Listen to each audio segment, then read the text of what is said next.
Vous avez repris votre siège hier à l'Assemblée. Pourquoi redevenez-vous député alors que vous souhaitez ouvertement devenir commissaire européen après les européennes? D'abord, c'est la Constitution, tout simplement. Il n'y a pas de choix. Contrairement à ce que les gens s'imaginent, c'est pas je redeviens député ou je ne redeviens pas député. Si un ministre qui n'est plus ministre ne reprend pas son siège, à ce moment-là, il est réputé démissionnaire et il y a une élection partielle immédiatement. Non, mais on n'a pas le choix qui pouvait exister auparavant entre je reviens pas, je laisse mon suppléant. Non. Donc il y a une sorte d'obligation, sauf à se dire je quitte la politique et puis débrouillez-vous, ce qui n'est pas mon cas. Je suis un responsable politique, je suis un responsable politique engagé et je le resterai quoi qu'il arrive.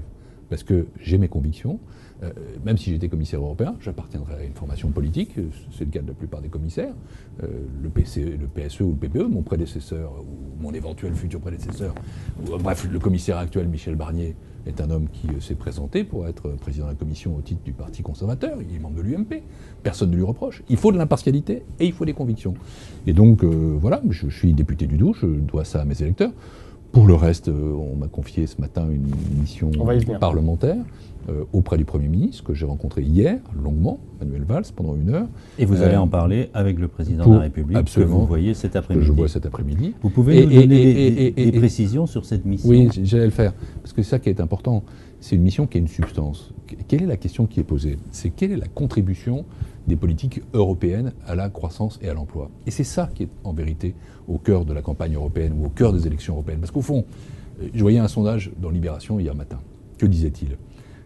Les Français ne sont pas du tout un peuple qui souhaite sortir d'une quelconque façon de l'Europe. Nous sommes européens.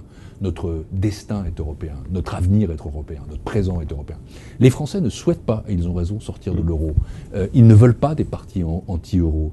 Sortir de l'euro, c'est plus d'inflation, c'est moins de protection, et c'est un cycle dans lequel on dévalue constamment la monnaie en s'affaiblissant. Et donc, c'est pas ça qu'ils veulent. En revanche, les Français ne sont pas satisfaits de l'Europe. Ils s'interrogent sur comment l'Europe peut faire plus de croissance et d'emploi. Donc, ce que je vais faire, c'est inventorier, faire un diagnostic des politiques européennes, de la façon dont elles sont appliquées en France. Est-ce que nous en profitons comme nous le devons? Est-ce que nous en profitons plus ou moins bien que d'autres? Je ferai pour ça un tour d'Europe également. Et puis je m'interrogerai, je termine là-dessus, sur ce que font les entreprises. Est-ce que nos entreprises sont outillées pour tirer profit des outils qui existent au niveau européen? Je vais en prendre un. C'est la Banque européenne d'investissement qui investit en France, qui est passée des conventions avec la Banque publique d'investissement, des conventions avec la Caisse des dépôts et consignations. Mais est-ce que ça descend en bas? Quand François Hollande a été élu, on a à l'époque proposé à l'Europe, vous voyez, je suis trop passionné sur ce sujet-là, un pacte pour la croissance et l'emploi avec 120 milliards d'euros. Eh bien, comment est-ce que ça descend sur le terrain? Et comment est-ce que ça peut créer de l'emploi? C'est ça la question qui est posée. Et qu'est-ce qu'on peut améliorer?